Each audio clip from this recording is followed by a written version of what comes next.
What is up, besties? Welcome back to my channel. If you're new here, my name is Scotty Holiday. I'm a queer creator and a huge Star Wars nerd, so if you're into either one of those things, please consider subscribing for more. Today I'm back with another Bad Batch Season 2 review for Episode 5, Entombed. In this episode, we follow the Bad Batch and Phee Genoa on an Indiana Jones-style treasure hunt, and as expected, things don't necessarily go as planned.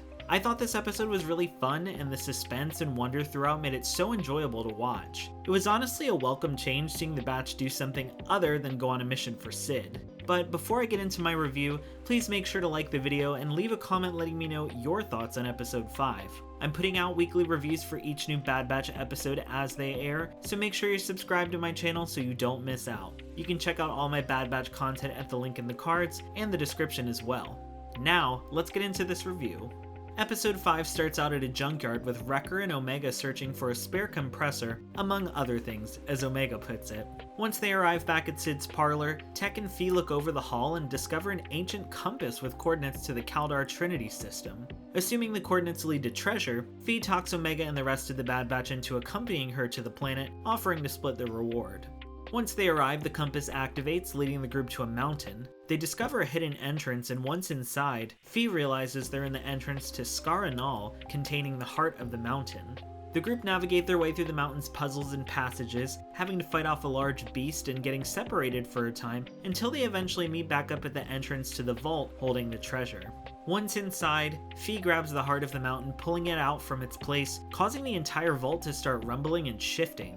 As it turns out, the passages and puzzles Phee and the Batch were going through led into a giant mech, and removing the heart of the mountain activated it. The mech literally bursts out of the mountain and begins blasting through the terrain of the planet, destroying anything and everything in its path. Worried that their ship may be destroyed, Hunter and Tech tell Phee to put the heart of the mountain back in its place, assuming that's the only thing they can do to stop it and deactivate the machine. After fighting off the beast from before a second time, and almost losing the heart of the mountain and Phee herself, they return the heart in the nick of time, shutting down the mech before it can destroy the Marauder, destroying itself instead, and that's basically the end of the episode. All in all, this episode was actually a welcome change of pace, as I mentioned earlier. Following the Bad Batch on a treasure hunt, putting them out of their element, was really fun to watch. So far in Season 2, I think we're starting to see the Batch realize they can't continue to use their military strategies for every situation life throws at them. Tech even mentioned this in the last episode, and now we're seeing the same thing happen again in this one. There's also a weird energy between Hunter, Tech, Echo, and Phee. It seems like Hunter, Tech, and Echo are over her antics, even calling out how her stories change every time she tells them, and are reluctant to follow her on the treasure hunt from the beginning and throughout their time on Scaranal. Funny enough, Hunter is the one who saves her life in the end, so maybe he's come around a bit.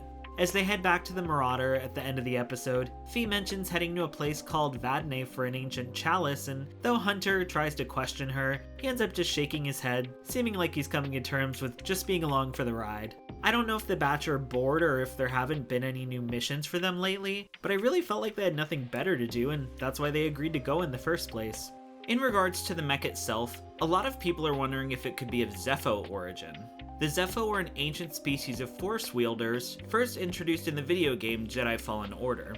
The shape of the mech and the blue energy beam it emits definitely has some similarities to the Zeffo Tomb Guardians, so there is a possibility they could be related for sure. Phee describes Scaranal as tracing back to the Ancients, older than the Jedi, so a Zeffo connection is not out of the question. Do you think the mech is related to the Zeffo? Let me know down in the comments below. I also really loved Phee's droid Mel. When they first discover the compass and Phee calls Mel over to scan it, I couldn't help but laugh as he waddled over to her. It was so cute. I was really sad when he got destroyed by the mech, but I was happy it got addressed at the end of this episode. After Omega apologizes about losing Mel, I couldn't help but laugh when Phee responds telling her, "This happens all the time, and I'm so glad she's got a backup of the droid's memory so she can rebuild it." I don't know if it's just me, but I feel like there was also a little bit of a time jump between episodes 4 and 5. The Bad Batch seem to be way more acquainted with Phee, and they all even have new outfits outside of their armor, which we see at the beginning of the episode. The last thing I wanted to talk about in this episode was the music. This is the first time in this season that I really noticed the music being such an integral part of the storytelling. I feel like it really helped convey the wonder and intrigue of the treasure hunt and the epicness of the aftermath so well. I keep saying this episode felt so Indiana Jones, so naturally, the music had to be on point. Kevin Kiner really blew me away with the score this episode.